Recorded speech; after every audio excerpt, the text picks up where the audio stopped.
Hello everyone, this is Martha Shwam Shah from class 12 Commerce from Olivier Enlightened English School, sitting in front of you to say about my journey of school life. My first classroom was class 3 divisions, and the school uniform like it was maroon shirt and brown or skin color pant, and my first school bag which my mother bought for me, it was of green color. The first day of my school was April 2015. It was class 3. My father my father wait me to drop on my bus stop.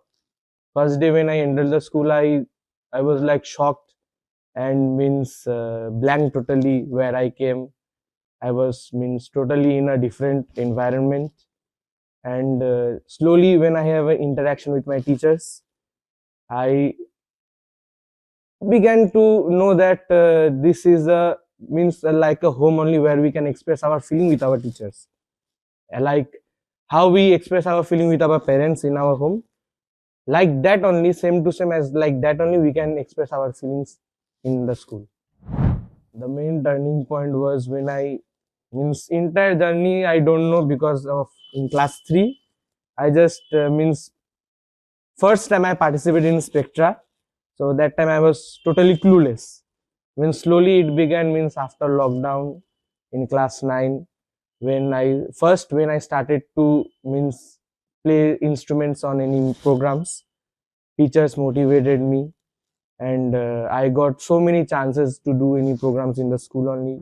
If I want to say about class 11 and 12, Sudeshna Miss, one of my favorite teacher, and the management Miss IT management like Bishudit sir, Tamal sir, Iloda Miss, they were also there. And I would like to thank director ma'am and principal ma'am. And I would like to express this also that chairman sir was also helped me so much, has also helped me. So the memorable corner, zone or place in my school life is class 11 and class 12 commerce. So ওটাই হচ্ছে এমন একটা জায়গা ছিল যেখানে আমার টিচার্সরা সব থেকে বেশি হেল্প করেছে আমাদের সবাইকে, আমাদেরকে আমাদের সাথে মজাও করেছে, আমাদের সাথে পড়াশোনা রিলেটেড অনেক কিছু বলেছে যাতে আমরা ফিউচারে আরো কিছু ভালো করতে পারি। And another most memorable place will be the music room, where I met my favorite two teachers, Shomabo sir and Shetparna miss. I would like to thank the infirmary team, যে যারা আমাকে যখন আমি অনেক অসুস্থ হয়েছিলাম তারাই আমাকে অনেক বেশি সাপোর্ট করেছিল, আমার অনেক খেয়াল রেখেছিল। ইনফ্যাক্ট আমার মাকে সব সময় সব কিছুতে জানিয়েছিল যে আমি ঠিক আছি কিনা, আমার অবস্থা কিরকম। আর I would like to specially thank our director ma'am, যিনি আমার এত অসুস্থতার মধ্যেও আমাকে মায়ের মতো দেখে রেখেছে। আমাকে চোখের মধ্যে, যেহেতু ওখানে ক্যামেরা ছিল, এখনো আছে, চোখে চোখে সবসময় দেখতো যে আমি ঠিক আছি কিনা, আমার অবস্থা কিরকম। তারপর বেশি যদি কন্ডিশন খারাপ হয়ে যেত, ম্যাম নিজে আমার মাকে ফোন করে বলতো যত তাড়াতাড়ি সম্ভব যাতে স্কুলে এসে আমাকে ডক্টর দেখাতে নিয়ে যায়। When I will be passing from this school, I would like to take the values, the memories, the music and the confidence which I got from this school. হ্যাঁ, নিশ্চয়ই আমি সেম ওই বাস জার্নিটাকে মনে করব, সেই ক্লাসরুমটাকে মনে করব যেখানে আমি নতুন বন্ধুরা বানিয়েছিলাম, নতুন বন্ধুদের সাথে দেখা করেছিলাম। সেই অ্যাসেম্বলিটাকে মনে করব যেখানে আমরা অনেক কিছু মজা করতাম, লাইন নিয়ে মারপিট হতো ওটার জন্য, কে আগে দাঁড়াবে কে পেছনে দাঁড়াবে। সব ফ্যাকাল্টিদের মিস করব, প্রিন্সিপাল ম্যামকে মিস করব, ডাইরেক্টর ম্যামকে মিস করব, চেয়ারম্যান স্যারকে মিস করব, আমাদের মিউজিক ফ্যাকাল্টিকে মিস করব, শেতপর্ণা মিসকে মিস করব, রিপা মিসকেও মিস করব অনেক। আমাদের class teacher and subject teacher, আমি স্টিল তাকে এখনো আমার ক্লাস টিচার মানি, সুদেশনা মিস আর ভূমিকা মিস। সব থেকে বেশি আমি এদেরকে মিস করব, কারণ কি এরা দুজন আমাকে অনেক অনেক হেল্প করেছে যে নিজেকে কত আগে আমি নিয়ে যেতে পারবো, কিভাবে ফিউচার আমি আমার বিল্ড আপ করতে পারবো, অনেক কিছুতে এরা আমাকে হেল্প করেছে। অলিভিয়া বলতেই আমার যেটা প্রথমেই মনে পড়ে, একটা কোথাও অনেকটা বড় শ্বাস যেন আমি নিতে পারলাম। কেন, স্বভাবতই প্রশ্ন আসবে। আসলে আমার মেয়ে এবং ছেলে দুজনেই দ্য স্কলার ইংলিশ মিডিয়ামে ওরা পড়তো, কিন্তু তারপরে আমার হাজব্যান্ডের ট্রান্সফার হয়, যে কারণে আমাদের তিনজনের তিন রকম সময় বাড়িতে আসাটা ছিল। তিনজন না বলে বলা ভালো, দু ছেলে মেয়ের, আমার এবং আমার হাজব্যান্ডের। এবার ছেলেকে একা কোয়ার্টারে রাখা খুব একটা দুশ্চিন্তার ব্যাপার। তারপর অলিভিয়ার কথা শুনলাম যে সেখানে ডে বোর্ডিং এর ব্যবস্থা আছে, এবং শুনেছিলাম খুব ভালো এবং অত্যন্ত যত্ন সেখানে থাকে। আর জীবনে বোধহয় যত্নের গুরুত্বটা অনেকটাই, তো যে কারণে আমি এবং আমরা দুজনেই আমরা অলিভিয়াকেই বেছে নিলাম। আর তারপরের যে প্রতি মুহূর্তের যে অভিজ্ঞতা, আজ পর্যন্ত আমার এতটুকু মনে হয় না যে কোথাও কোনো সিদ্ধান্তে ভুল ছিল, বরং উল্টোই বলবো, জীবনে বোধহয় এই একটি সিদ্ধান্ত ভালো সিদ্ধান্ত নিয়েছি। কারণ সেই আমার মনে পড়ে যাচ্ছে যে আজকে যখন এরকম একটা সময় আমরা ও অলিভিয়া থেকে বেরোবে, আবার নতুন একটা জার্নি ওর শুরু হবে, এই সন্ধিক্ষণটা, এই জায়গাটা একই সঙ্গে সেই আমার তখন ও ক্লাস 3-তে ভর্তি হয়েছিল, ক্লাস 2 থেকে নিয়ে 3-তে ভর্তি হয়েছিল।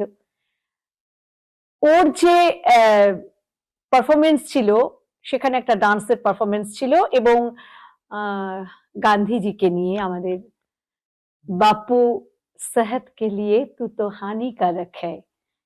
আর স্মার্ট তো বরাবরই ও একটু বাল্ক ছিল, এবং সেই রোলটা ও করে ওখানে।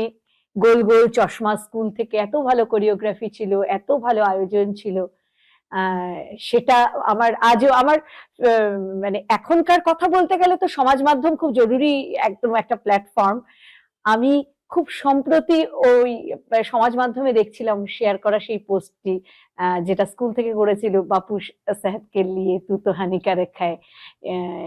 সেখান থেকে আজকে এই 2025-এ যখন দেখলাম, 2025 ডিসেম্বরে যখন দেখলাম সেই কালচারাল প্ল্যাটফর্মে আমার ছেলে নানান দিকে ও প্লে করছে কালচারাল ইভেন্টে, এবং স্কুল এটার জন্য সম্পূর্ণভাবে, আমি স্কুলেরই কৃতিত্ব, আমি তাদের প্রতি আমার বিনম্র শ্রদ্ধা এবং অভিবাদন জানাই বলা ভালো, যে তারা আমার ছেলেকে, শুধু আমার ছেলেকে বলবো না, আমার অবজারভেশন যেটা বলে, আমি দেখেছি বিভিন্ন বাচ্চাদের, এত হিউজ বাচ্চা, তাদেরকে নানান রকম ক্ষেত্রে তাদেরকে অংশগ্রহণ করা, এই যে মাস একটা তাদের অ্যাপ্রোচ, এটা কিন্তু চাইল্ড হেলথের, মেন্টাল হেলথের পক্ষে খুব খুব জরুরি, যেটা অলিভিয়া দিয়েছে।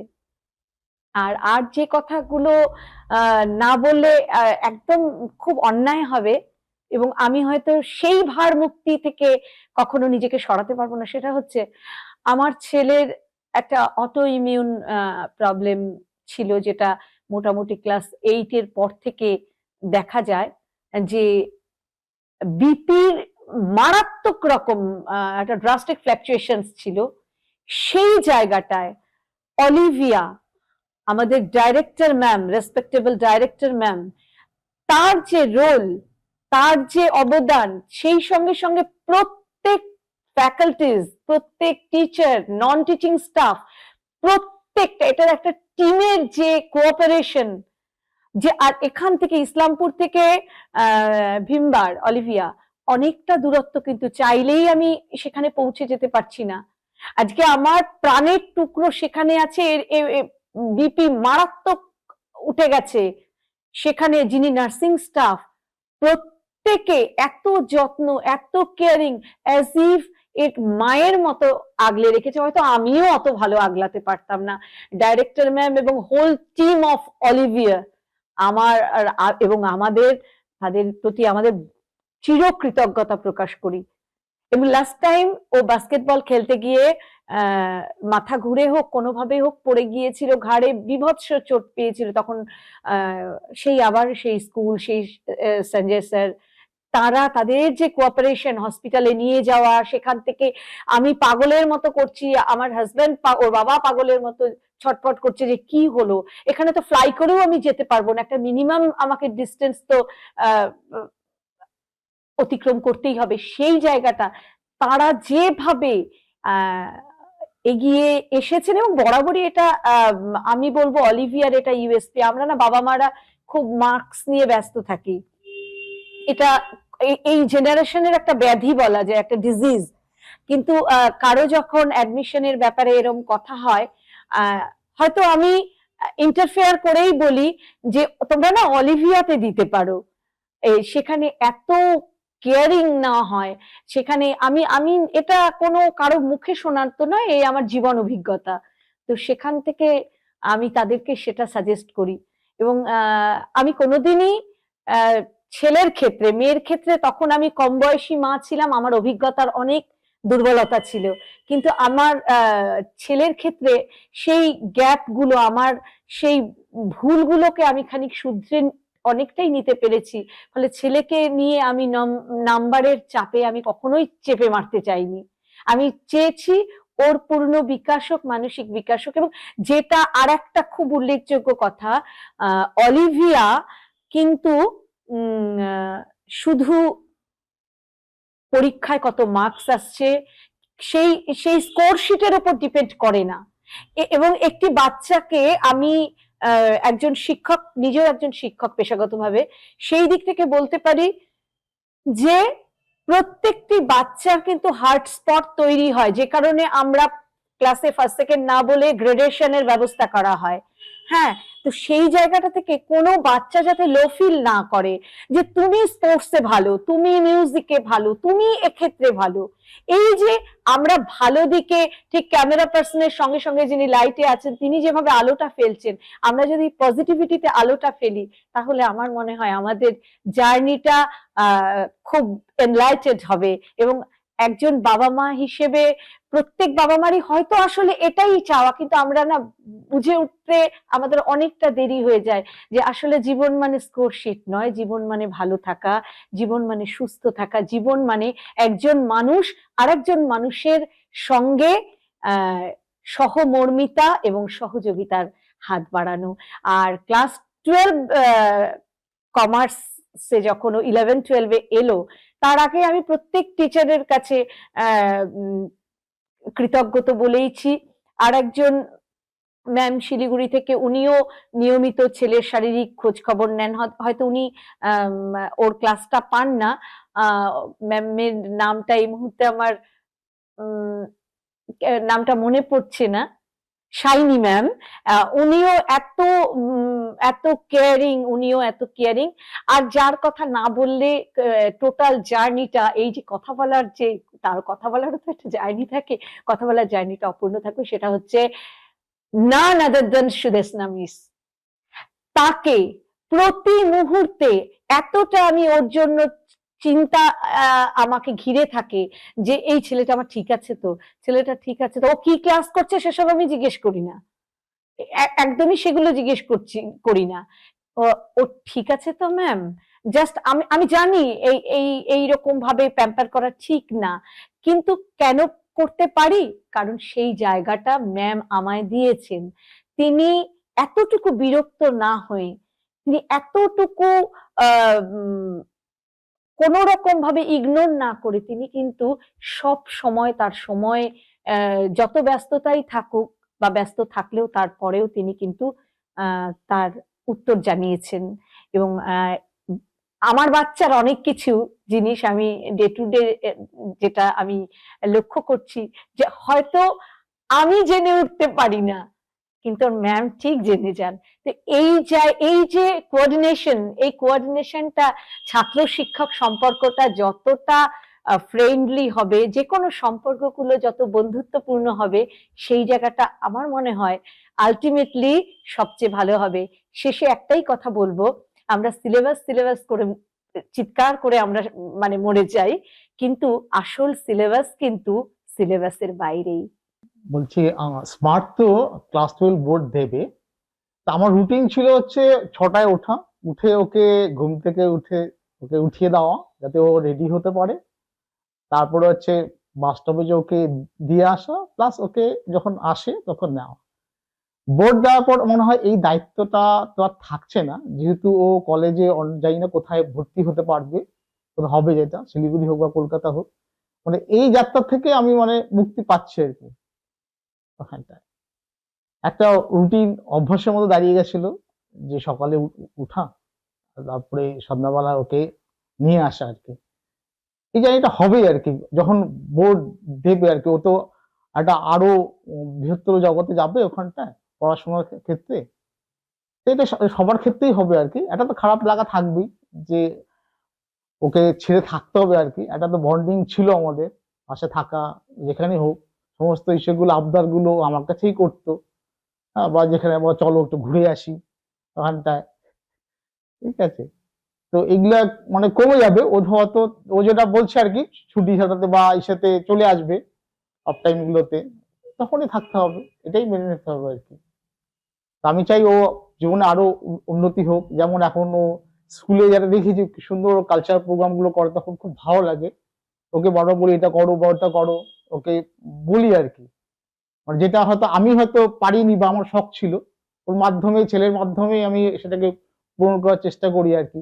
আমার ইচ্ছে ছিল যে কিবোর্ড বাজানো, বা মিসেসকেও বলতাম তুমি কিবোর্ড বাজিয়ে গান করো।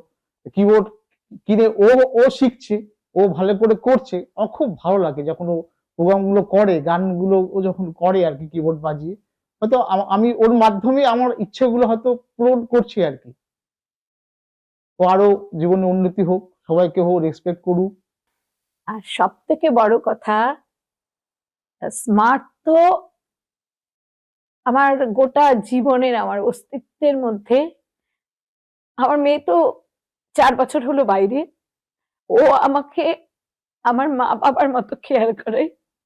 হয়তো ও বিরাট বিরাট নাম্বার পায় না, ইনস্পাইট অফ দ্যাট ও যখন বলে যে আমাকে তোমরা চান্স পেলেও কলকাতায় বা বাইরে পাঠিও না, যখন বলে যে মা দিদিয়া যখন বাইরে গিয়েছিল তখন তো আমি ছিলাম, আমি তোমার কাছে ছিলাম, সকালে যেতাম আবার ফিরে আসতাম, কিন্তু আমিও যখন চলে যাব তখন তুমি তো একা হয়ে যাবে, তুমিও বাবা তো অনেক একা হয়ে যাবে। আমি শিলিগুড়িতেই থাকতে চাই বা আরো কাছে থাকতে চাই, ইচ্ছে থাকলে পরে আমি এখানে যা পারবো পারবো, কিন্তু আমি তোমাদের কাছে থাকবো। আমার এই জায়গাটাই মনে হয় আমার ছেলের শিক্ষাটা, সার্টিফিকেটে কি হবে না হবে জানি না, কিন্তু এই জায়গাটা মনে হয়, এই জায়গাটা মনে হয়, এই ভ্যালুসটা, এই জায়গাটা মনে হয় একজন মায়ের সবটুকু ছুঁতে পেরেছে। আমি সবটুকু দিয়ে আশীর্বাদ করি ওকে, এবং যারা 12 বোর্ড দিচ্ছে তাদের প্রত্যেকের জন্য আমার আশীর্বাদ, শুভকামনা রইল। তারা বৃহত্তর জগতে যাক, অবশ্যই যাবে, কিন্তু তার সঙ্গে সঙ্গে তারা যেন শিকড়কে না ভোলে, তারা যেন মা বাবাকে না ভোলে, তারা যেন স্কুলকে না ভোলে, তারা যেন মাটিটা দুপায়ে স্পর্শ করে রেখে চোখ দুটো সরাসরি সামনে তাকানোর ক্ষমতা রাখে। ব্যাস এটুকুই বলবো।